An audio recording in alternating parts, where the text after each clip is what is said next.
Welcome to our weekly reading where we explore all things astrological. From our two different points of view in two different locations in the world, we bring to you a unique astrological perspective on what is happening right now across the globe. So here we go. Hi everybody, this is Diana in LA and Cary in the UK, and we're here to talk about this week's stars. Well, we made it through Christmas, barely, and there was a lot going on through this week.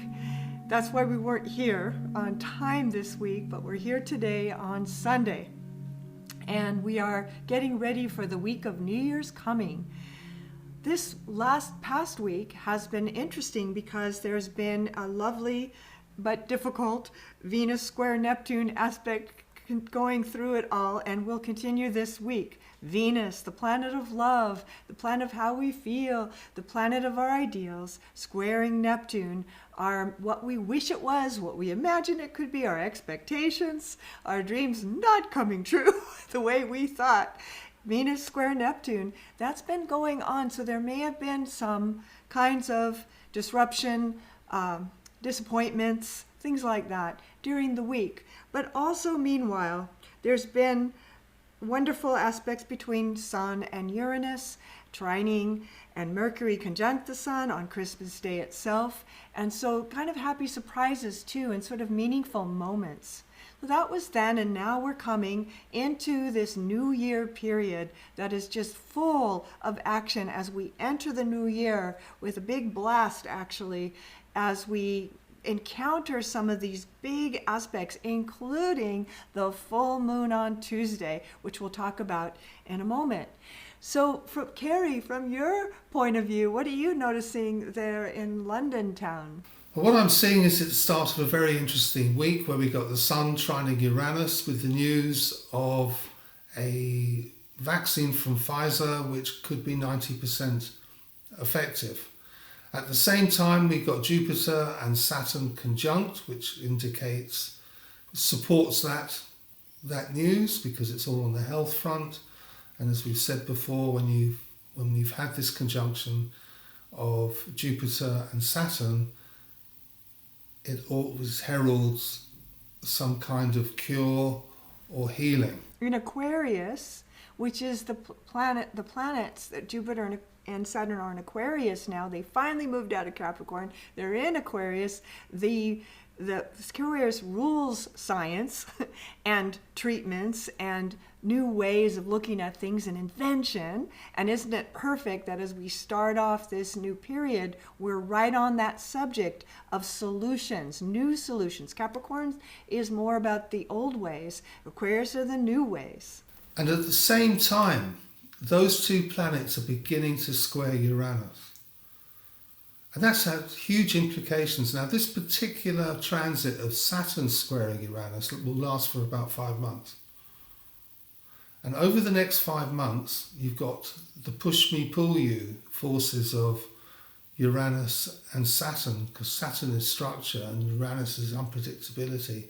And when they're in that kind of aspect together, that means people want to break free. And when you consider what people have been going through with regards to lockdown and everything associated with lockdown, there's going to be a burst of freedom, as if people need to break free from the restrictions that are holding them back. And their frustration of feeling like they can't move, and everything that they try as we try to move forward, we're kind of stopped, right? It's like we can't quite get traction, we can't go forward, and Saturn's always about the grim reality as we have to deal with real life, the real problems, the consequences of what last year having to be worked out this year coming. We have a lot of healing to do. And it's going to come from unexpected quarters, because most of the activity that is really important now astrologically is coming from the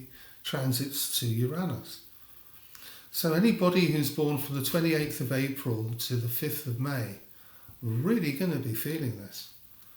And that goes for anybody in Earth who's born between those dates in the month of their birth, because they're all going to feel this hugely. And Uranus is in Taurus. And I think of Uranus and Taurus like a bulldozer. moving the earth, right? It's moving the earth and it's creating new structures, Uranus and Taurus. So it is relentless and it is going to go forward no matter what. But it's also encountering this resistance with Saturn and Jupiter. And even though Jupiter will highlight and make more visible what is under that dirt, and that will be good because we need to see what we have to heal. It's also with Saturn, which is that reality. We have to deal with reality. Still the divide in the United States, for instance, and the divide between England and Europe, right? And on. We could talk about every country in the world, that there's some equivalent thing like this happening of the big, big structures that have underlined our world as we have known it for hundreds and hundreds of years. And so all of that is being bulldozed by Uranus and Taurus squaring Jupiter, squaring Saturn. You know what's interesting, on Christmas Eve, the moon was conjunct Uranus exact. And on Christmas Eve, we got the news in the UK that a deal was struck with Europe. Nobody thought that a deal was going to be struck with Europe. And there, right out the blue, as the moon is exactly conjunct Uranus, we get this emotional response. Now that is the kind of news that's associated with Uranus. And I love that out of the blue. You talk about the right phrase for moon conjunct Uranus. That is a split second almost kind of moment where it's this way and now it's this way. And it was almost like a magic trick that they finally came to some kind of agreement over there. And we're having our equivalent things here in America. I'm looking now at the full moon chart, which is another big chart with the sun and moon exactly opposed at 8 degrees 53 Capricorn. So we've got another little bit more Capricorn energy, and that's coming up this Tuesday at 7:28 p.m. in LA. And so we're going to be doing actually a full moon meditation at 8:30 p.m. in Los Angeles, and you're welcome to join that if you'd like to. A little conversation and meditation on the full moon to kind of use these energies in Capricorn. We're just moving all these planets out of Capricorn that have been there for so long, and all I know is right now we're just not done yet, and we're not going to be done, like Cary was saying. We're not going to be done with this for a while. We have a lot of cleanup to do. We have a lot of work to do. That's Saturn. We have to get to work. We have to put ourselves to work. We have to use ourselves better. We're really in for some big changes in these next years. And we've already seen sort of the harbingers of what that looks like or where we're moving to. But there's a lot of reconstruction that needs to happen. And also almost, I would say, because it's going into Aquarius from Capricorn, reconstruction to recreation. It's not even reconstruction any longer to fix what was broken, but to think about it from the perspective of recreating anew. And I always love that word recreation because it's recreation. Play, we can treat it as play and joyful creation, or it can be very laborious. Saturn there makes it laborious, but Uranus there could make it very new and exciting. And it's an Aquarius, new and exciting. The new way, the new trends, the new generation, the new flux. We are coming into a very exciting time, but it is going to be slow and work and effort and concentration as we have to, as a group, kind of hold our world together in love and kindness and move us forward. At the end of the week, there's a really nice aspect of a light grand trine in fire between, have a look, between the moon, Venus and Mars. So all you fire signs will appreciate next Saturday, because I think that'll be a really nice day for you. Yes, if you look at the New Year's Eve chart and the New Year's Day chart, right? That's what we're talking about, because New Year's Day is on Friday, New Year's Eve is on Thursday. Saturday, that grand trine you were talking about gets a little tighter, but it's already happening on New Year's Day. And when I was looking at the charts for New Year's Eve and New Year's Day. New Year's Eve, at least in LA, so this is our time at 11:59 p.m., right at 12 o'clock basically on New Year's Eve. It's very stressful, actually. I would really recommend staying home. There's a lot of cantankerous energy out there. It's a little bit fighty energy, and the moon is opposing, exactly opposing Saturn and Jupiter on New Year's Eve at 12 o'clock midnight in LA, or 8 in the morning, right, in London. And then on New Year's Day, it lightens up. And so that night, what I would do if I were you, and what I'm going to do, is kind of lay low on New Year's Eve, and you'll feel on New Year's Day a kind of, like everything's going to be okay. There is that beginnings of a grand trine happening. All those other aspects are still happening, but the sun is trining Uranus. That's going to be beautiful. You're going to feel like it's a new year coming. Well, you really are, but it might not be that night. So there might be a little bit of tension on the New Year's Eve, or things not quite going like you wanted them to, or a little bit of disappointment energy like I was talking about earlier around Christmas. There was that Venus square Neptune that has been going on for some time during this whole week. That's continuing, still working strongly, Venus square Neptune. So there's this little bit of like, I wish it was like last year. I wish it was like before, the way I remember, and it's not. It just isn't. And so if you can put that down and deal with the reality, Saturn, of the way it is right now, might have a really nice New Year's Day.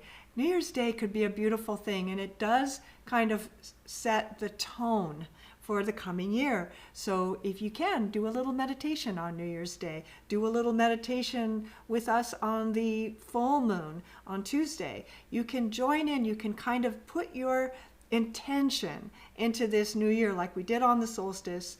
Then we have the full moon. Then we have New Year's Eve day. These are powerful times to re-intend, to set the tone for the new year, no matter what the outer circumstances are. And they are a lot right now. But the world is a-changing. And it's a lot of potential here, too, even if it's not easy or flowing the way we wish it was, or how it used to be. We are rebuilding our world. Friday is New Year's Day, then this weekend, then Saturday, Sunday, which will be January 2nd, January 3rd. There's that beautiful grand trine, even more strongly placed with Venus, Mars, and the moon, all in fire signs. So in the 20s to 27, 20 to 27 of fire signs. So it should be like a really good weekend, even though, like I was saying, there's a lot of work for us to do. We're going to have a nice weekend after the New Year's Eve day. So this week has got a lot of like highs and lows in it, but the weekends are, for a change, a time of exhale, a time of relief, a little bit of reprieve to get ready for the week coming ahead, Monday, and we go boom, back out again. I guess with these planetary aspects, it indicates a massive change, and change is not easy. And having Uranus squaring Saturn for the next few months, there's going to be lots of things that are going to take place which people are not going to feel maybe comfortable about. But that's all about change. So this is the beginning of the week where we start to feel the force of change by the challenging aspect of Uranus and Saturn and Jupiter. So it's the start of something very good. But in order to get to that good place, we're going to all have to adapt a little bit. And having Venus squaring Neptune at the same time, there's a lot of anxiety related to that kind of change. And so, as we wrestle 2020 down into the ground, we finish with this year that's been just a squirming wet pig in our hands as we've been trying to wrestle with it and trying to make sense of it, even because it has seemed so out of control and so slippery and so ever-changing. We have to, as we come into this new year, in a thrust of positivity, in a thrust of visionary Aquarius energy as we start to intend into our new year as a group and individually. Intend into your new year this year. Use it. Use this energy and see what it sparks in your life. And so we'll see you next year, next week, with another broadcast from Diana in LA and Cary in the UK. Wishing you all a very happy new year. Looking forward to a new year of hope and change. Stay safe, everyone, and happy new year.